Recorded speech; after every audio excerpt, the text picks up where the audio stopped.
రాజన్న సిరిసిల్ల జిల్లా వేములవాడలో నిబంధనలకు విరుద్ధంగా చేపట్టిన అక్రమ నిర్మాణాలపై మున్సిపల్ అధికారులు తీవ్ర స్థాయిలో కొరడా చూపించారు. అనుమతులు లేకుండా నిర్మిస్తున్న 2 ఇళ్లను మంగళవారం అధికారులు తమ సిబ్బంది సహకారంతో కూల్చివేశారు. అక్రమ నిర్మాణాలపై ముందస్తుగా నోటీసులు జారీ చేసినప్పటికీ భవన యజమానులు సరైన సమాధానం ఇవ్వకుండా పనులు కొనసాగించడంతో అధికారులు ఈ కఠిన చర్యలు తీసుకున్నారు. పట్టణ పరిధిలో మున్సిపాలిటీ అనుమతులు తీసుకోకుండా అక్రమంగా నిర్మాణాలు చేపడితే ఎంతటి వారైనా ఉపేక్షించేది లేదని, వారిపై చట్టపరంగా కఠిన చర్యలు తీసుకుంటామని ఈ సందర్భంగా మున్సిపల్ అధికారులు హెచ్చరించారు.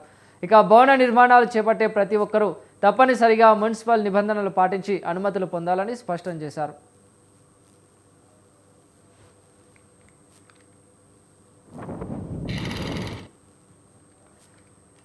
రైట్, ఇక ఇదే అంశంపై మరింత సమాచారాన్ని మా ప్రతినిధి సంతోష్ అందిస్తారు. సంతోష్. చిరంజీవి, వెమ్లవాడ పట్టణంలో అక్రమ నిర్మాణాలపై మున్సిపల్ అధికారులు అయితే కొరడా జులిపించారు. నిబంధనలకు విరుద్ధంగా చేపట్టినటువంటి నిర్మాణాలపై చర్యలకు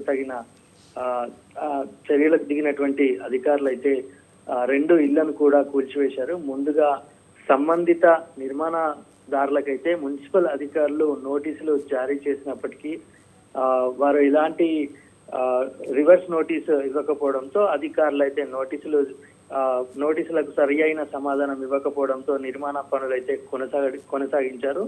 అయితే మంగళవారం నాడు అధికారులు ఇటు సిబ్బంది సహకారంతో 2 ఇళ్లను కూడా కూల్చివేశారు. అధికారులు వెమ్లవాడ పట్టణంలో ఉండేటువంటి ఈ అనుమతులు లేకుండా లేదా నిబంధనలకు విరుద్ధంగా ఉండేటువంటి నిర్మాణాలు చేపడితే కఠిన చర్యలు తప్పవంటూ కూడా మున్సిపల్ అధికారులు హెచ్చరించినప్పటికీ కూడా ఇలాంటి అక్రమ నిర్మాణాలు చేపట్టే వారికి తగిన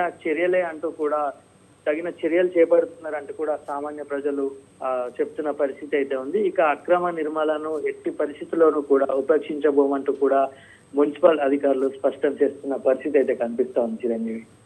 రైట్, థ్యాంక్ యూ సంతోష్.